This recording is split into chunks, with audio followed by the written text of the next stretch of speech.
दिन सिद्धार्थ ने अपने सारथी छंदक को नगर भ्रमण के लिए चलने को कहा। छंदक ने तुरंत राजकुमार के प्रिय घोड़े कत्थक को तैयार किया। उस पर राजकुमार को सवार कराकर वह नगर भ्रमण के लिए चल पड़ा। राजा शुद्धोधन ने ऐसा प्रबंध कराया था कि राजकुमार को मार्ग में कोई करुणाजनक दृश्य दिखाई न दे, ताकि उनके मन में विरक्ति की भावना उत्पन्न न हो। जिस मार्ग से उन्हें जाना था उसे स्वच्छ करके सजाया गया था। उस मार्ग पर दोनों ओर सुंदर सुंदर लड़के लड़कियां खड़े थे। जब सिद्धार्थ उनके पास से गुजरते तो वे उन पर फूल बरसाते। कहीं दुख या कष्ट का नाम भी दिखाई न दे रहा था। राजकुमार सिद्धार्थ भी उस समय प्रसन्न दिखाई दे रहे थे।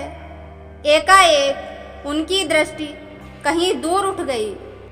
एक झुकी हुई कमर वाला वृद्ध व्यक्ति उन्हीं की ओर चला आ रहा था। उसका मुंह झुर्रियों से भरा हुआ था, आंखें अंदर को धसी हुई थी, हाथ पैर कांप रहे थे। वह लाठी का सहारा लेकर बड़ी मुश्किल से चल पा रहा था। जरा उधर देखो छंदक, सिद्धार्थ ने उस वृद्ध की ओर संकेत करते हुए कहा। उस आदमी की ओर जिसकी कमर झुकी हुई है। मुझे बताओ कि उसे क्या हो गया है? वह इतना सुंदर क्यों है? वह ठीक से चल क्यों नहीं पा रहा? राजकुमार, छंदक ने उत्तर दिया।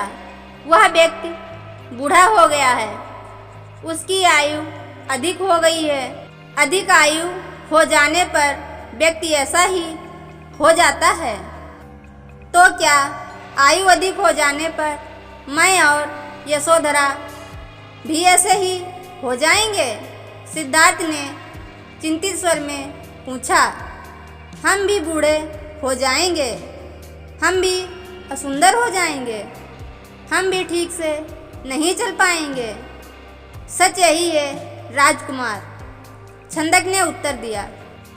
ऐसा सभी के साथ होता है। बूढ़ा हो जाने पर मनुष्य की यही दशा होती है। शरीर इसी प्रकार कमजोर और असुंदर हो जाता है। सिद्धार्थ की सारी प्रसन्नता छूमंतर हो गई। उन्होंने छंदक को महल लौट चलने की आज्ञा दी। जब सिद्धार्थ अपने महल पहुँचे तो उन्होंने यशोधरा को अपनी प्रतीक्षा करते हुए पाया। उन्हें उदास देखकर यशोधरा ने पूछा, क्या बात है स्वामी, क्या आप थक गए हैं? नहीं यशोधरा, सिद्धार्थ ने एक लंबी सांस लेकर उत्तर दिया। मैं थका हुआ नहीं हूँ। बात यह है कि आज मैंने ऐसे व्यक्ति को देखा जो बहुत कमज़ोर था। उसका पूरा शरीर कांप रहा था, उसकी आंखें झुकी हुई थीं और वह असुंदर हो गया था। छंदक कहता है वह बूढ़ा हो चुका है। छंदक कहता है वह बूढ़ा हो चुका है।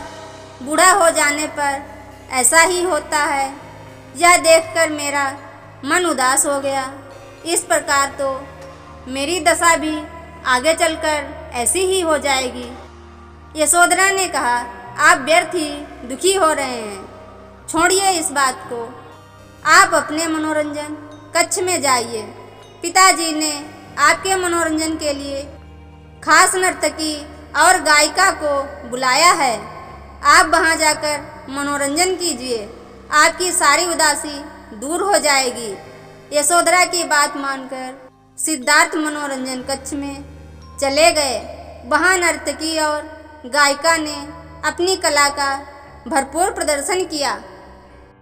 उन्होंने सिद्धार्थ की उदासी को दूर करने का पूरा प्रयास किया, लेकिन सिद्धार्थ की उदासी दूर न हुई।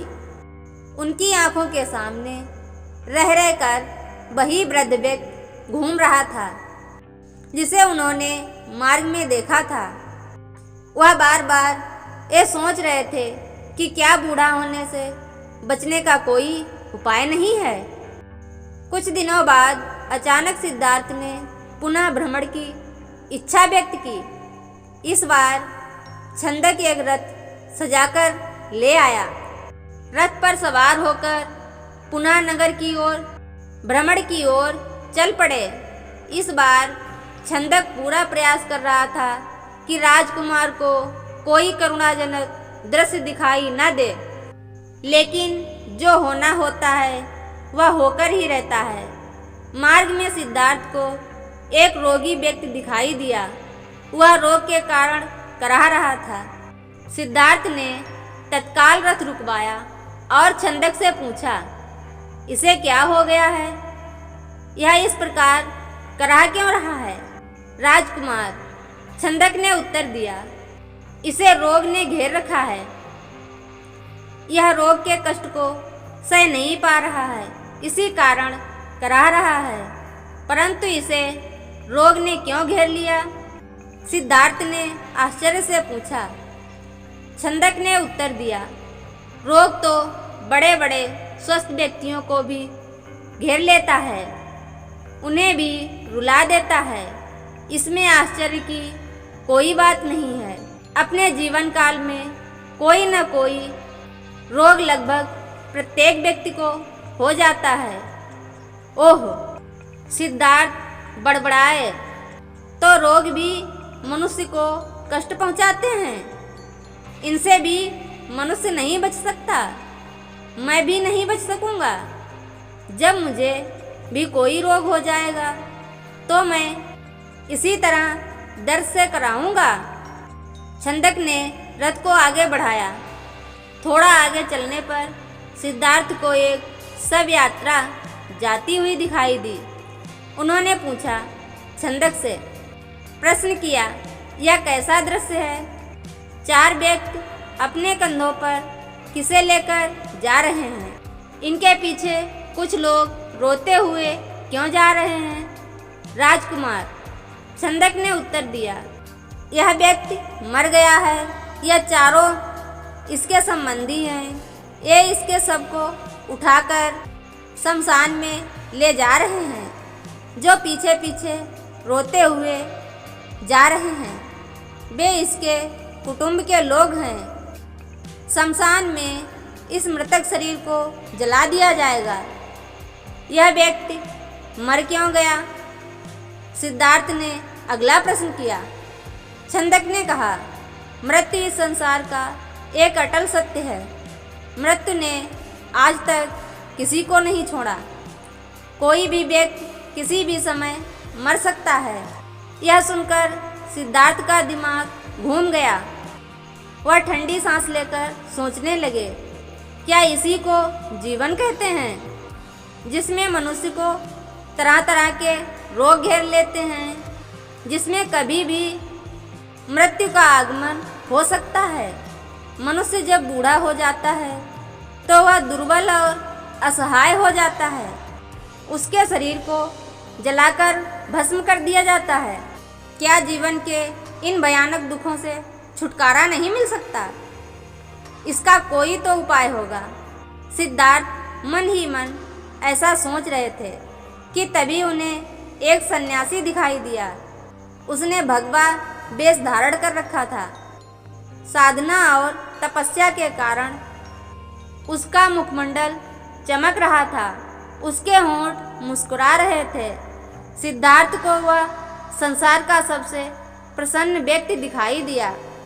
उन्होंने पूछा, छंदक, यह स्वस्थ और तेजस्वी व्यक्ति कौन है? छंदक ने उत्तर दिया, यह एक सन्यासी है। इसने संसार के सभी सुख त्याग रखे हैं। इसने संयम द्वारा अपनी इंद्रियों को बस में कर रखा है। यह अपने ईश्वर की तपस्या साधना करता है, इसलिए यह स्वस्थ, निरोग व सुंदर है। तपस्या के कारण ही इसका मुखमंडल चमक रहा है। सिद्धार्थ को जैसे अपने सभी प्रश्नों के उत्तर मिल गए, वह एकदम शांत हो गए। उस सन्यासी के दर्शन मात्र से ही उनके मन का सारा क्लेश दूर हो गया। उसने मन ही मन सोचा, रोग, बुढ़ापा तथा जन्म मरण कष्ट से छुटकारा पाने का उपाय संयम, त्याग, तपस्या है। जीवन का सार सत्य की खोज करना है। संसार के सभी सुख नकली हैं। मैं अब इन झूठे सुखों में नहीं फंसूंगा। मैं उस तेजस्वी सन्यासी की तरह बनूंगा। रथ अपने पूरे वेग से दौड़ रहा था और उससे भी तेज वेग से दौड़ रहा सिद्धार्थ का मन। उन्हें बार बार उस सन्यासी का ध्यान आता था। उनके मन में विरक्ति की भावना बढ़ती ही जा रही थी। जब सिद्धार्थ राजमहल में लौटे तो उन्हें एक शुभ समाचार मिला। यशोधरा ने स्वस्थ व सुंदर पुत्र को जन्म दिया था। दास दासियों ने सिद्धार्थ को घेर लिया और उन्हें बधाई देने लगे।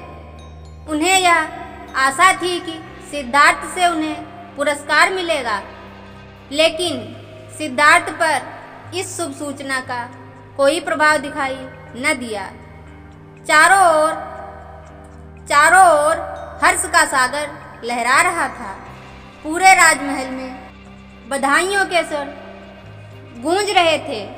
वहां राजा सुद्धोधन व रानी प्रजापति तो प्रसन्नता से पागल हुए जा रहे थे। वे बधाई देने वाले को मुंह मांगा पुरस्कार दे रहे थे। कपिलवस्तु में नए राजकुमार के जन्म लेने के उपलक्ष्य में नाच गाने व उत्सव होने लगे, लेकिन सिद्धार्थ को उनमें कोई रुचि न थी।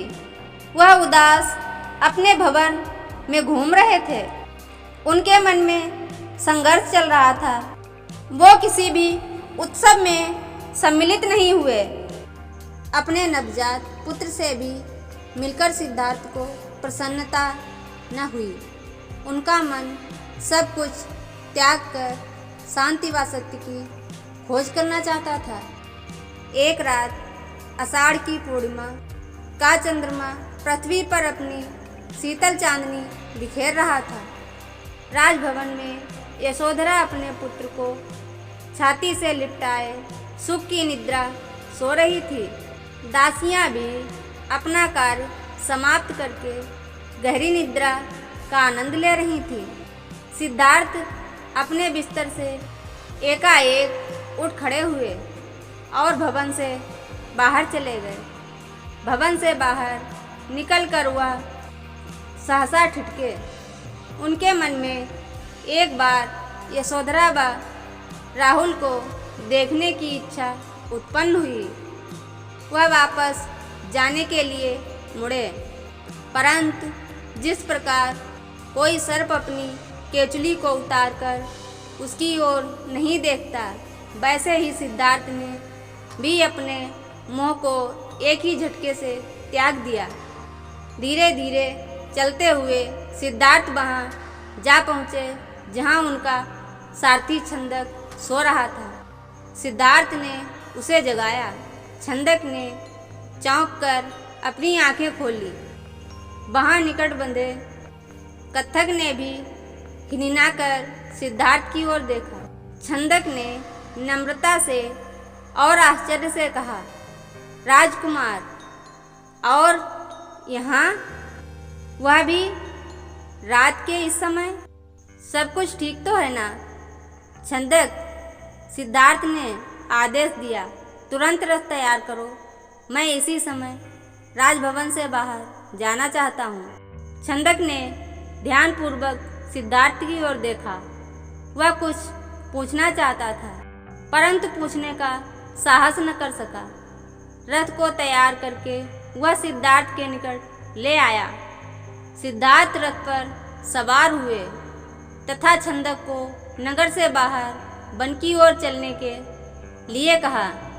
चारों ओर गहरा अंधकार था। वहाँ सन्नाटा छाया हुआ था। जंगली जीव जंतुओं की आवाज़ें कभी भी सन्नाटे को भंग कर देती। वातावरण बहुत डरावना हो जाता। घने जंगल के निकट सिद्धार्थ ने छंदक को रथ रोकने का आदेश दिया।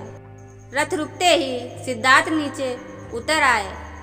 सामने ही यमुना नदी अपने पूरे वेग से बह रही थी। उस समय वे अनुप्रिय नामक स्थान के निकट खड़े थे। सिद्धार्थ ने अपनी राजसी वेशभूषा उतार दी। साथ ही उन्होंने एक एक करके अपने आभूषण भी उतार दिए। अपने वस्त्र व आभूषण उन्होंने छंदक को दे दिए तथा लौट जाने का आदेश दिया। छंदक सिद्धार्थ के पैरों में गिरकर फूट फूट कर रोने लगा। वह हाथ जोड़कर कहने लगा, यह आप क्या कर रहे हैं राजकुमार? जब आपके माताजी व पिताजी को आपके सन्यासी बन जाने की बात का पता चलेगा तो उन पर दुखों का पहाड़ टूट पड़ेगा। रानी यशोधरा पर क्या बीतेगी? आप अपना निर्णय बदल दीजिए, मेरे साथ राजमहल लौट चलिए। नहीं छंदक, सिद्धार्थ ने सुंदर व सुगंधित बालों को कटाकर कहा, मैं अब नहीं लौटूंगा। मैंने सोच विचार करके ही यह निर्णय लिया है। मैं सत्य व ज्ञान का मार्ग खोजना चाहता हूँ जिससे मानव शांति पा सके। तुम आंसू पोंछ लो और राजभवन लौट जाओ। छंदक को सिद्धार्थ की आज्ञा का पालन करना पड़ा। उसने सिद्धार्थ के चरण स्पर्श किए, उनके कीमती वस्त्र व आभूषणों को रथ में रखा और कपिलवस्तु की ओर चल पड़ा। जिस समय छंदक राजभवन में लौटा, सुबह का प्रकाश चारों ओर फैल चुका था। राजा शुद्धोधन बाग में भ्रमण कर रहे थे। जब उन्होंने सिद्धार्थ का खाली रथ देखा तो उनके माथे पर बल पड़ गए। उन्होंने क्रोध से छंदक की ओर देखा और पूछा, तुम बिना बताए सिद्धार्थ को कहाँ ले गए थे? वह इस समय कहाँ हैं? छंदक ने रोते हुए वह पूरी बात बता दी। फिर रथ से सिद्धार्थ के कीमती वस्त्र व आभूषण लाकर उन्हें सौंप दिए। शुद्धोधन उन वस्त्र आभूषणों को छाती से लिपटाकर फूट फूट कर रोने लगे। उन्होंने कहा, विद्वान पंडितों व ज्योतिषियों की भविष्यवाणी आज सच हो गई। मेरा बेटा संसार के सभी सुखों को ठुकराकर सन्यासी बनने चला गया। रानी प्रजापति को जब इस बात की सूचना मिली तो वह पछाड़ खाकर गिर पड़ी। जब यशोधरा को पता चला तो वह भी इस बात को सहन न कर सकी। वह विलाप करने लगी, हे स्वामी, तुम बिना कहे ही घर छोड़कर चले गए। मुझसे कम से कम एक बार मिल तो लेते। क्या मैं इस योग्य भी नहीं थी? क्या तुम्हें अपने छोटे से पुत्र का भी ध्यान नहीं आया? कम से कम उससे तो मिलकर जाते। इसके बाद यशोधरा ने भी राजसी वेशभूषा उतार फेंकी। केवल सुहाग चिन्हों को छोड़कर उसने सभी आभूषणों का त्याग कर दिया। वह साधारण भोजन करती तथा पृथ्वी पर सोती। उसकी यह दशा देखकर प्रजापति बहुत दुखी होती। वह यशोधरा को छाती से लगाकर रो पड़ी और अपने स्वास्थ्य का ध्यान रखने के लिए कहती, यह तेरे खेलने खाने की आयु है। बहू वे यशोधरा से कहती, परंतु तूने तो सिद्धार्थ की तरह ही संसार के सभी सुख छोड़ दिए। क्या यह ठीक है? इस तरह रहने से क्या तुम बीमार नहीं पड़ जाओगी? तब राहुल की देखभाल कौन करेगा? माताजी, यशोधरा उत्तर देती है, मेरे पति अब सन्यासी बन चुके हैं। वे पृथ्वी पर शयन करेंगे तथा जंगली फूल फलों का भोजन करेंगे। ऐसे में भला राजभवन में सुख के साथ कैसे रह सकती हूँ? आप कृपया दुखी ना हो। राहुल में ही इसके पिताजी की छवि को देखें, इससे आपको शांति मिलेगी। प्रजापति राहुल को छाती से लिपटाकर रो पड़ी। सिद्धार्थ के चले जाने के बाद कपिलवस्तु का हर व्यक्ति उदास हो गया। राजमहल में तो दुख का साम्राज्य ही स्थापित हो गया। ऐसे में केवल नन्हे राहुल की किलकारियां ही राजमहल में गूंजती तथा सबका मन बहलाती।